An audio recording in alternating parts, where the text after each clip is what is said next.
अगला पॉइंट है trace of matrices या ट्रेस ऑफ मैट्रिक्स क्या है। If A be a square matrix, A कोई भी स्क्वायर मैट्रिक्स है,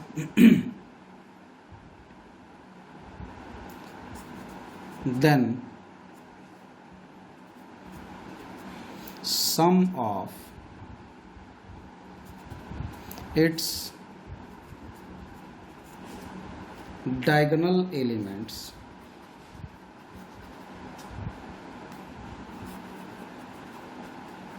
denotes the trace of the matrix A and denoted by TRCA।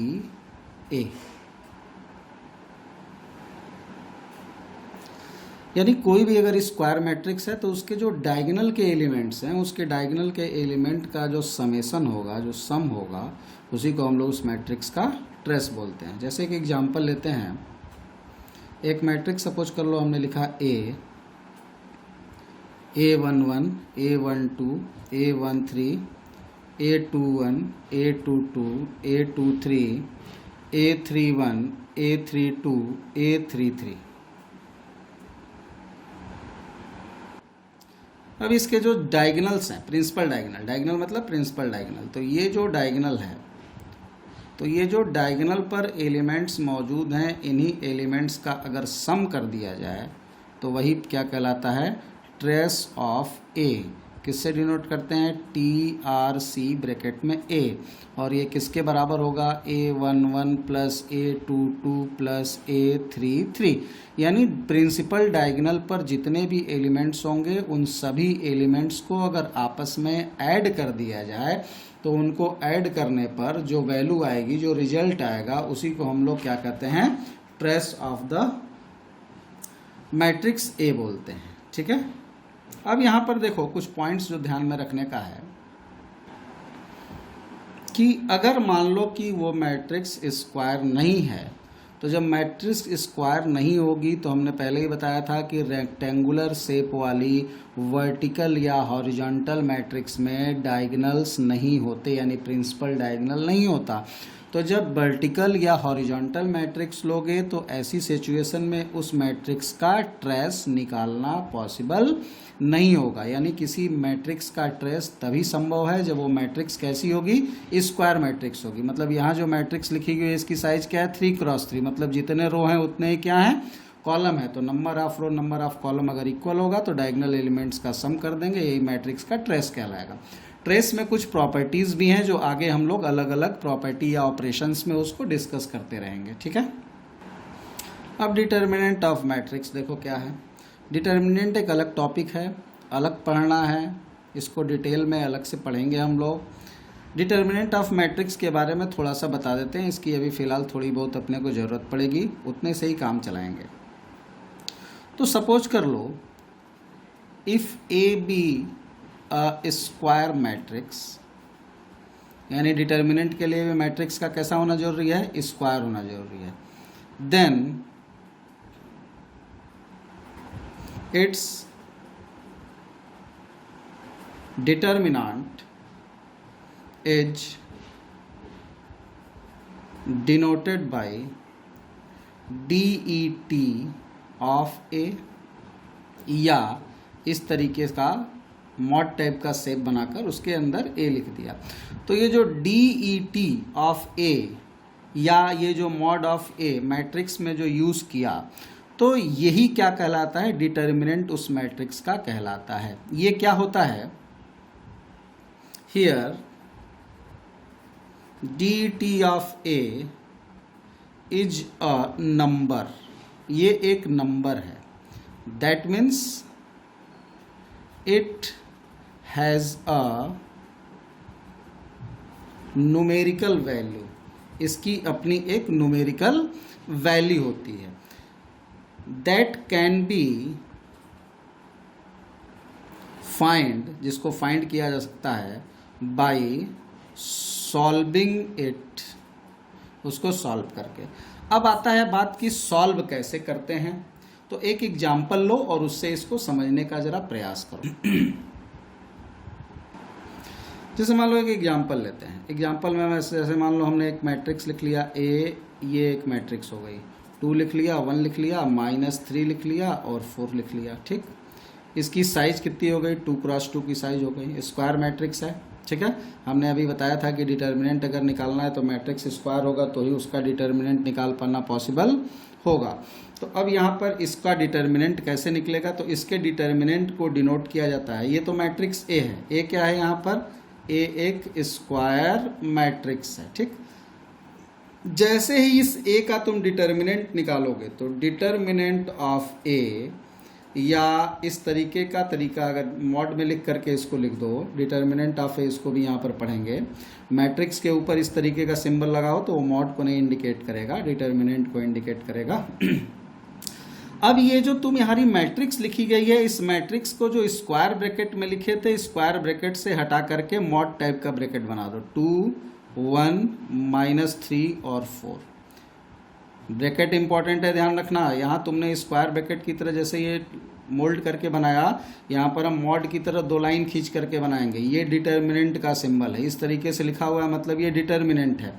इसकी जो वैल्यू होती है, अभी हमने पीछे क्या बताया कि डिटर्मिनेंट किसी मैट्रिक्स का एक नंबर होता है। वो कैसे आता है? इसको इसमें मल्टीप्लाई कर दो, यानी 2 × 4, फिर बीच में माइनस लगा दो। अब इसको इसमें मल्टीप्लाई कर दो, तो इसका मल्टीप्लाई मतलब -3 × 1, तो ये कितना हो जाएगा? 8 हो जाएगा, और ये प्लस कितना हो जाएगा? 3 हो जाएगा। तो कितनी वैल्यू आ गई? 11 वैल्यू आ गई।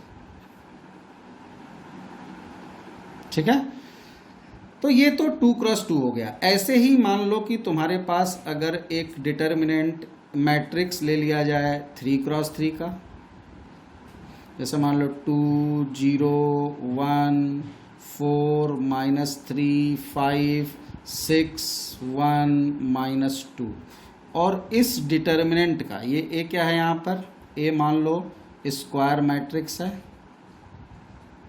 इसका हमको क्या निकालना है? डिटर्मिनेंट निकालना है। क्या निकालना है? डिटर्मिनेंट। तो डिटर्मिनेंट ऑफ ए निकालना है, उसको ऐसे भी डिनोट कर सकते हैं। अब अगर मान लो इस मैट्रिक्स का डिटर्मिनेंट अपने को निकालना है तो हमें क्या करना पड़ेगा? अभी हमने ऊपर बताया था कि सिंबल जो ब्रैकेट वाला स्क्वायर वाला है उसको हटा करके इस तरीके से लाइन खींच दो। 2, 0, 1, 4, -3, 5, 6, 1 और -2। ठीक है, अब यहाँ इसके डिटर्मिनेंट का भी हमने बताया कि डिटर्मिनेंट ऑफ मैट्रिक्स क्या देता है? एक न्यूमेरिकल वैल्यू देता है, एक नंबर फॉर्मेट में लिखा हुआ रहता है। तो इसको नंबर फॉर्म में कैसे कन्वर्ट करते हैं उसको ज़रा ध्यान से समझने की कोशिश करना। तो हालांकि तुम लोग इसका यूज़ काफ़ी फिजिक्स में भी क्लास 11th में किए होंगे कई जगहों पर, फिर भी एक बार देख लो। अभी डिटर्मिनेंट हम लोग आगे पढ़ेंगे भी। तो ये एलिमेंट्री लेवल है डिटर्मिनेंट को सॉल्व करने का। क्या करते हैं इसमें? कोई भी एक रो या कोई भी एक कॉलम ले लेते हैं, कोई भी एक रो या कोई भी एक कॉलम ले लेते हैं। जैसे हम यहाँ पर पहला वाला रो ले रहे हैं। ठीक, उस पहले वाले रो के रिस्पेक्ट में इसकी वैल्यू निकालेंगे, या दूसरे के में भी निकाल सकते हो, तीसरे के में भी निकाल सकते हो, या first column, second column, third column, किसी के भी रिस्पेक्ट में तुम वैल्यू निकाल सकते हो। तो यहाँ पर करते क्या है? जैसे फर्स्ट वाला रो मान लो हम लेके क्वेश्चन सॉल्व कर रहे हैं या डिटर्मिनेंट की वैल्यू निकालना है, तो सबसे पहले फर्स्ट वाले रो में क्या लिखा हुआ है? 2, तो यहाँ पर लिख देंगे 2। उसके बाद यहाँ पर इस तरीके से लाइन खींचेंगे और इसके अंदर, इसके लाइन के अंदर क्या लिखेंगे? तो जो तुमने एलिमेंट लिया हुआ है, जैसे तुमने 2 लिया हुआ है, तो ये 2 वाला रो और 2 वाला कॉलम छोड़ करके जो बचेगा, तो 2 तुमने यहाँ पर लिखा, तो 2 वाला रो कौन सा है? पहला रो। और 2 किस कॉलम का है? पहले कॉलम का। तो पहला रो और पहला कॉलम छोड़ दोगे तो तुम्हारे पास क्या बचेगा? -3, 5, 1 और -2। पहला रो और पहला कॉलम छोड़ दिया। इसके बाद क्या करते हैं? तो देखो यहाँ पर एक चीज़ और ध्यान रखना, जो प्लेस होता है यहाँ जो एलिमेंट्स लिखे होते हैं डिटर्मिनेंट के अंदर या जो ये प्लेस होते हैं, इन सभी प्लेस का अपना खुद का एक साइन होता है। अभी हम लोग आगे माइनर कोफैक्टर पढ़ेंगे इस चैप्टर में, तो उसको और डिटेल में देखेंगे। अभी फिलहाल इसको दिमाग में याद रखो, क्योंकि यहाँ केवल हम डिटर्मिनेंट कैसे सॉल्व करते हैं ये बता रहे हैं आपको। और हमें लगता है कि मैक्सिमम लोगों को ये पता भी होगा कि डिटर्मिनेंट कैसे सॉल्व किया जाता है। अब उसका एक्चुअल मीनिंग क्या है, मेथड क्या है, उसके लिए अभी हम लोग आगे माइनर कोफैक्टर में और डिटेल में पढ़ेंगे। फिलहाल हम केवल यहाँ पे सॉल्व करने का तरीका बता रहे हैं। तो यहाँ जो प्लेस होता है, हर प्लेस का अपना एक सिंबल होता है। किसी भी डिटर्मिनेंट या मैट्रिक्स में जो एलिमेंट्स लिखे होते हैं उनके प्लेस का अपना खुद का एक सिंबल होता है। जैसे नंबर लाइन पे आप जानते हो कि जीरो के नंबर लाइन में जीरो के राइट में चलते हैं तो प्लस मिलता है, लेफ्ट में चलते हैं तो माइनस मिलता है। ऐसे ही यहाँ अपना अपना प्लेस, जैसे ये जो प्लेस है ये 1 1 प्लेस है, कल बताया था हमने लास्ट वीडियो में। ये जो प्लेस है ये कौन सा प्लेस है, 1 2 प्लेस, 1 3 2 1 2 2 2 3 3 1 3 2 3 3। तो जितने भी प्लेस हैं उन सभी प्लेस का अपना एक साइन है। कैसा साइन है वो तुमको यहाँ पे हम समझा देते हैं, याद रखने की जरूरत नहीं है। जैसे मान लो कि जो भी तुम्हारा प्लेस है, मान लो ए आई जे तुम्हारा एलिमेंट है, मतलब आईएथ रो और जेथ कॉलम का है। तो अब इस प्लेस का साइन कैसे पता चलेगा, -1 to the power I plus J. -1 का पावर आई प्लस जे कर दोगे तो ये जो रिजल्ट आएगा यही बताएगा कि प्लेस का साइन क्या है। आई और जे क्या इंडिकेट करता है यहाँ पे, तो आई और जे इंडिकेट करता है place of row, place of column. तो जैसे ये 2 है, ये 2 किस प्लेस का एलिमेंट है, 1 1 प्लेस का, यानी आई भी 1 और जे भी 1। तो -1 के पावर में 1 + 1 लिख दो। तो -1 के पावर में 1 + 1 मतलब क्या हो जाएगा, -1 का पावर 2। और -1 का पावर 2 कितना हो जाएगा, प्लस आएगा कि माइनस आएगा, तो प्लस आएगा।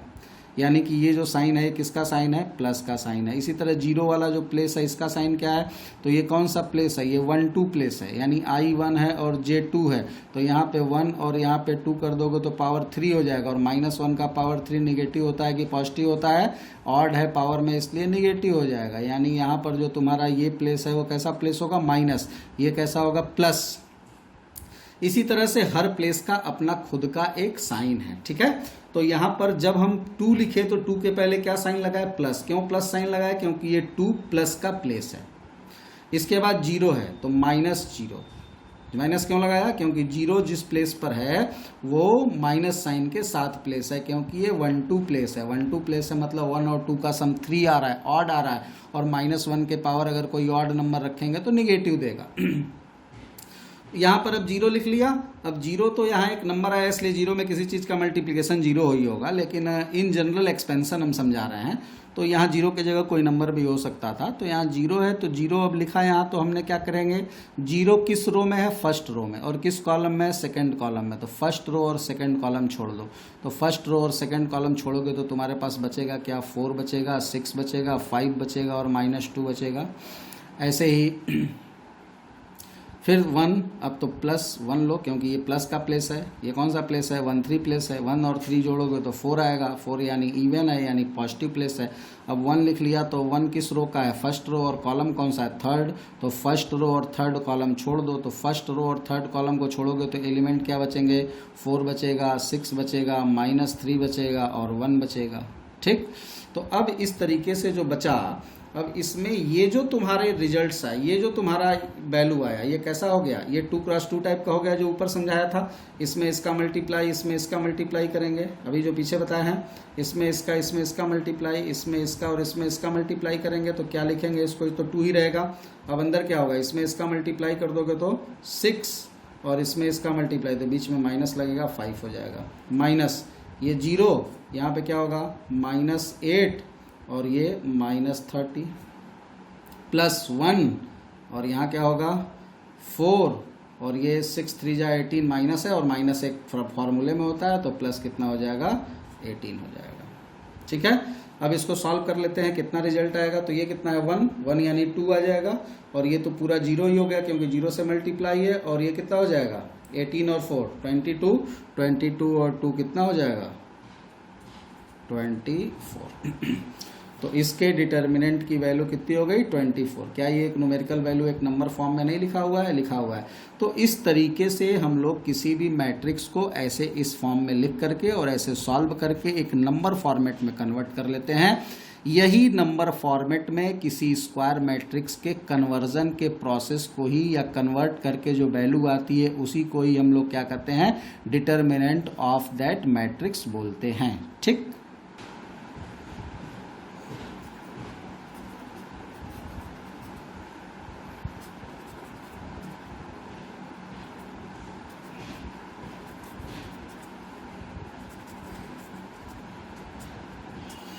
अब singular and non singular matrix क्या है, यहां समझो। If A be a square matrix and if determinant of A is equal to 0। मान लो ए कोई मैट्रिक्स है, स्क्वायर मैट्रिक्स है, और उसका डिटर्मिनेंट तुमने निकाला और उसके डिटर्मिनेंट की वैल्यू 0 आ गई। जैसे अभी हम लोगों ने डिटर्मिनेंट निकाला था एक और उसका रिजल्ट क्या आया था 24। उसके पहले भी एक डिटर्मिनेंट सॉल्व किया था, उसकी वैल्यू 11 आई थी। ऊपर दोनों एग्जाम्पल देख लो, एक 2-2 वाला एग्जाम्पल कराया था, एक 3x3 वाला एग्जाम्पल कराया था। तो उन दोनों एग्जाम्पल में जो डिटर्मिनेंट की वैल्यू आई थी वो 11 आई थी और 24 आई थी, 0 नहीं आई थी। 0 भी आ सकती है, कभी हो सकता है कि वो कैलकुलेशन करने पर रिजल्ट 0 आ जाए। तो ऐसी मैट्रिक्स जिसका डिटर्मिनांट 0 के बराबर हो जाता है उस स्क्वायर मैट्रिक्स को सिंगुलर मैट्रिक्स कहा जाता है। तो if A be a square matrix and if determinant of A is equal to 0 then matrix A is called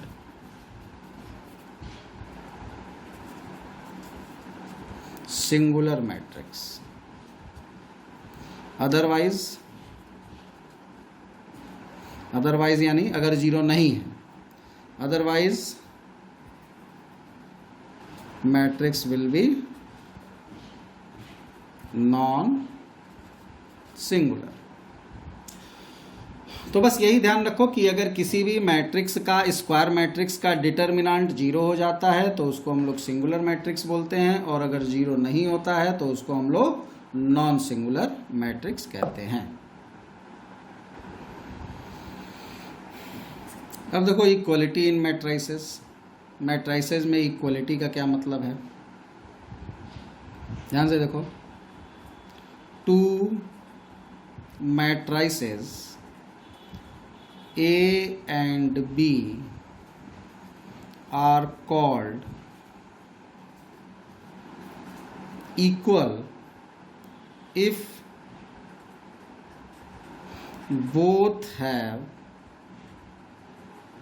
same size as well as same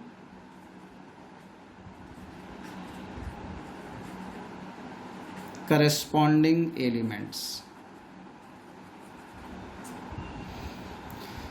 corresponding elements का क्या मतलब हुआ कि जो मैट्रिक्स ए में 1-1 प्लेस पर है वही बी में भी 1-1 प्लेस पर होना चाहिए। जो यहाँ 2-2 प्लेस पे है वो बी में 2-2 प्लेस पे होना चाहिए, जो 1-2 प्लेस पे है वो भी इसके 1-2 प्लेस पे होना चाहिए।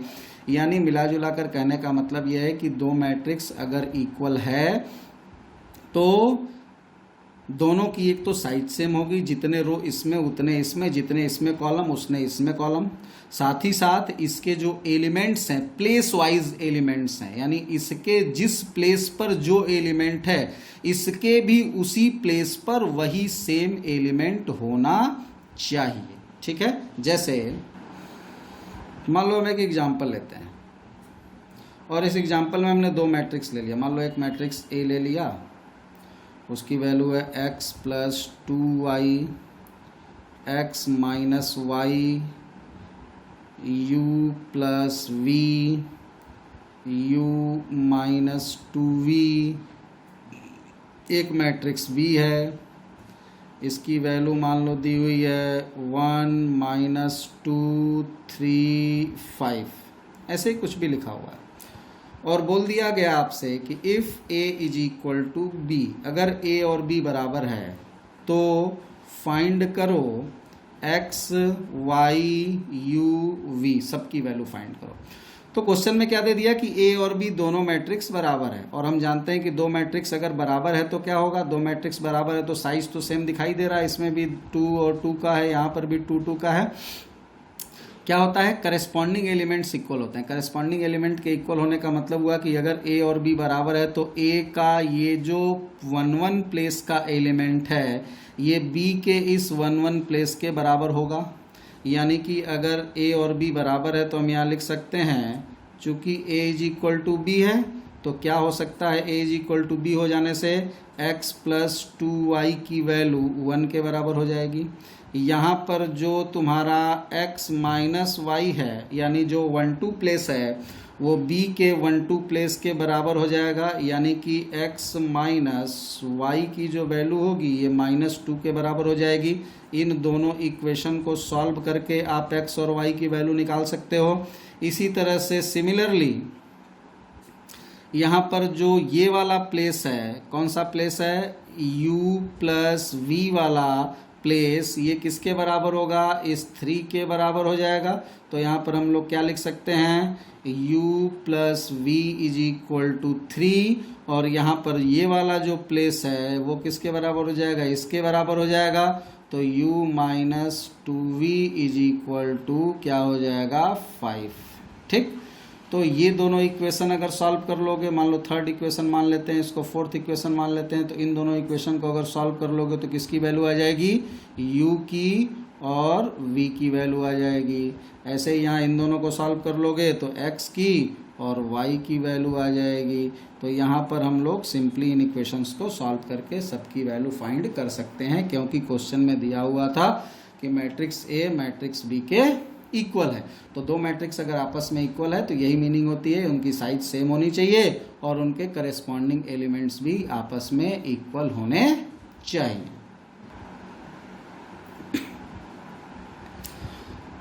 मैट्रिक्स में कुछ ऑपरेशंस यूज़ करते हैं हम लोग, addition, subtraction, multiplication, division type का। जैसे मैथमेटिक्स में हम लोग नंबर के बीच में एडिशन, सब्ट्रैक्शन, मल्टीप्लिकेशन, डिवीजन करते थे।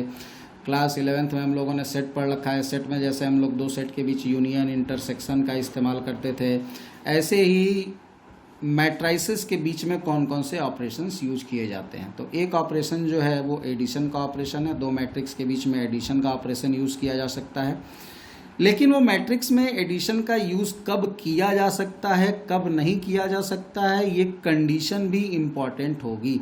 यानी मैट्रिक्स में या मैट्राइसेस में जो भी हम लोग ऑपरेशन यूज़ करेंगे उन ऑपरेशंस के लिए एक स्पेशल कंडीशन होगी कि अगर वो मैट्रिक्स या मैट्राइसेस उस पर्टिकुलर कंडीशन को सेटिस्फाई कर रहे होंगे, उसी कंडीशन में हमारा वो मैट्राइसेस ऐड होगा या मल्टीप्लाई होगा या जो भी आगे हम लोग ऑपरेशंस पढ़ने वाले हैं उन ऑपरेशंस के लिए। तो अब सबसे पहले हम लोग बात कर रहे हैं एडिशन ऑफ मैट्राइसेस की। तो मैट्रिक्स को ऐड कब किया जा सकता है और कैसे ऐड किया जाता है। तो ऐड कब किया जा सकता है वो पहले देखो। If A and B are two matrices, both have same size, then matrices can be added।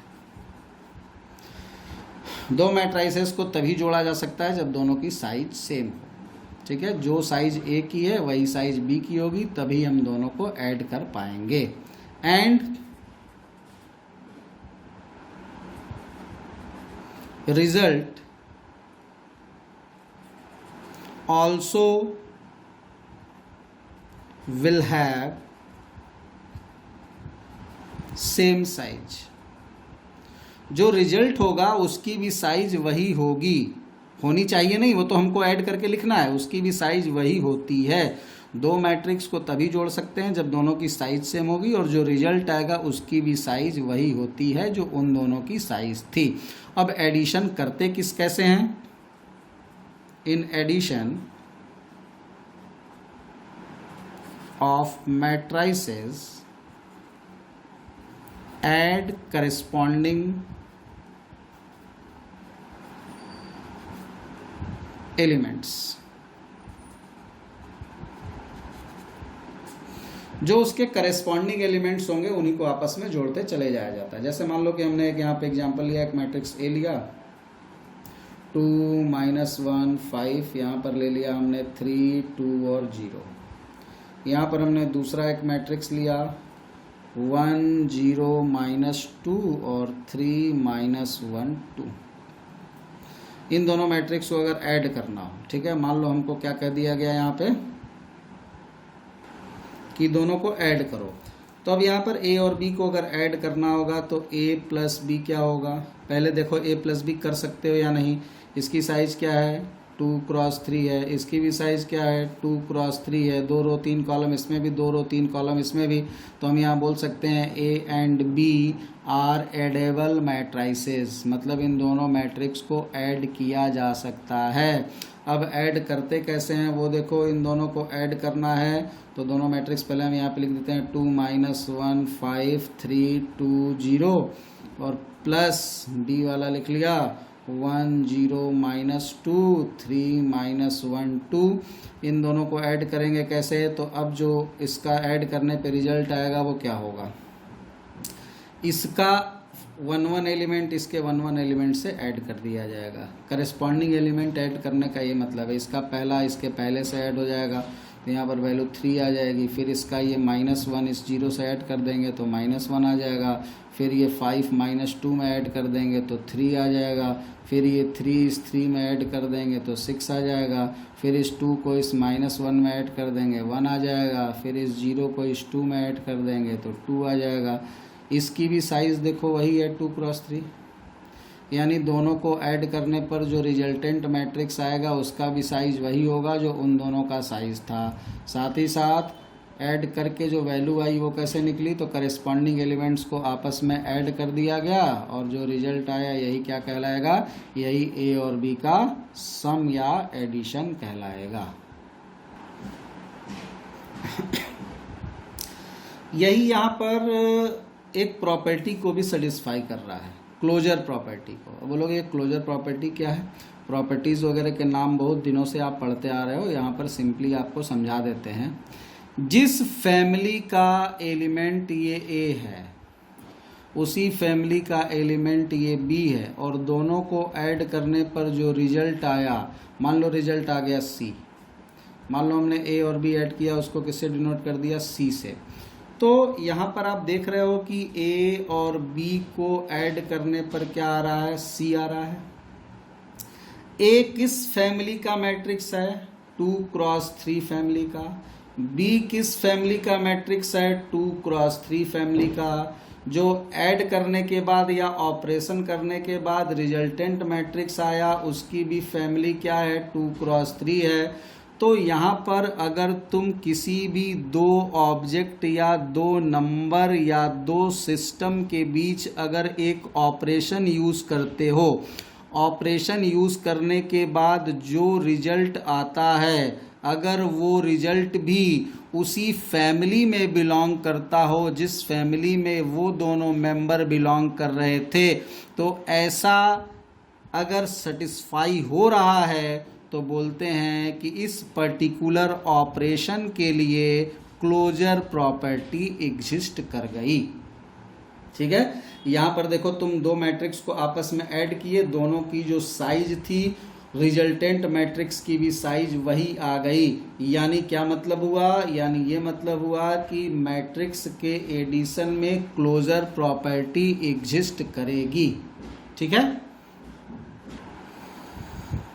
अब किसी मैट्रिक्स A में अगर किसी मैट्रिक्स B को तुम ऐड करते हो तो जो रिजल्ट आता है वही रिजल्ट B और A को ऐड करने पर भी आएगा। तो यहाँ पर हम ये बोल सकते हैं कि matrix A plus B is equal to B plus A, यानी एडिशन ऑफ मैट्रिक्स क्या है, addition of matrices commutative law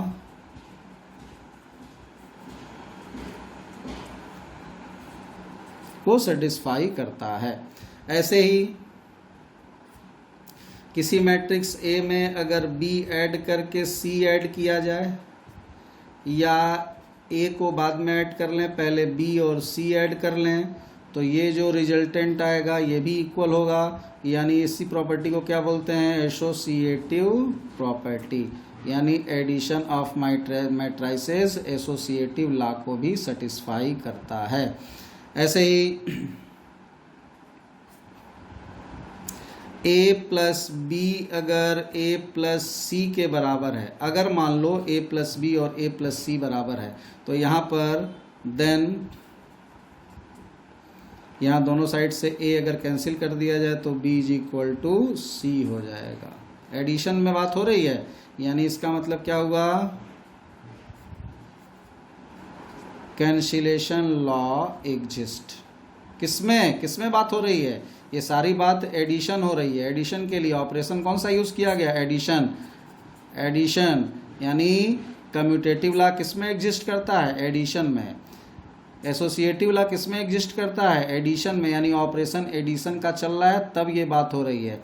यहाँ पर कैंसिलेशन लॉ कब एग्जिस्ट किया? एडिशन में, यानी जो मैट्रिक्स हम यहाँ पर लिए उन मैट्रिक्स को यहाँ ऐड कर रहे हैं। एडिशन में हमने कैंसिल आउट किया ए और ए को। अब मल्टीप्लिकेशन में ऐसा होता है कि नहीं होता है, वो मल्टीप्लिकेशन के टाइम हम लोग देखेंगे। पांचवा प्रॉपर्टी है, अगर मान लो कि कोई मैट्रिक्स ए ले लें और उसकी साइज अगर n है, और इसमें अगर किसी मैट्रिक्स मान लो हमने -a को ऐड कर दिया, तो इसका जो रिजल्ट आएगा वो क्या आएगा? 0। भाई तुम्हारे पास मान लो जो मैट्रिक्स है और जो दूसरी मैट्रिक्स जिसमें इसको ऐड करने जा रहे हो, सारा का सारा इसका एलिमेंट इसके एलिमेंट का अगर निगेटिव है तो क्या करोगे? सारा एलिमेंट अगर निगेटिव है तो जोड़ने पर तो 0 ही आ जाएगा, यानी ये 0 यानी एक नल मैट्रिक्स आ जाएगी। नल यानी क्या होता है? नल को क्या बोलते हैं? अभी हमने बताया था आपको, नल मैट्रिक्स को भी बोलते हैं क्या? इनवर्स। क्या बोलते हैं? इनवर्स। ये किसका इनवर्स होता है? इसको एडिटिव इनवर्स बोलते हैं। क्या बोलते हैं? एडिटिव इनवर्स, यानी एडिटिव इनवर्स भी इसके अंदर एग्जिस्ट करता है। ठीक, इसी तरह से अगर मान लो कि एक मैट्रिक्स ए है, उसके अंदर अगर हम लोगों ने m क्रॉस n साइज का एक मैट्रिक्स लिया और उसको एक null matrix m cross n से ऐड कर दिया, तो इसका जो रिजल्टेंट आएगा वो वही आएगा m क्रॉस n, यानी ऑपरेशन लगाने पर मैट्रिक्स में कोई फर्क नहीं पड़ा। मतलब क्या बोलेंगे? आइडेंटिटी। इसको क्या बोलेंगे? आइडेंटिटी। किसकी आइडेंटिटी? एडिशन की। लास्ट क्लास में जब हम टाइप बता रहे थे आपको, तो वहाँ हमने बताया था कि नल मैट्रिक्स को भी हम आइडेंटिटी मैट्रिक्स बोलते हैं एडिशन की। क्यों बोलते हैं? क्योंकि ये किसी भी मैट्रिक्स के साथ ऐड हो करके उस पर कोई फ़र्क नहीं डालता, सेम वही का वही रिजल्ट रह जाता है। तो अगर किसी मैट्रिक्स में किसी मैट्रिक्स को ऐड करने पर कोई इफेक्ट नहीं पड़ा, तो ये एक मैट्रिक्स इस मैट्रिक्स का क्या कहलाएगा? आइडेंटिटी कहलाएगा। तो ये नल मैट्रिक्स हो गया। किसी मैट्रिक्स को किसी मैट्रिक्स में ऐड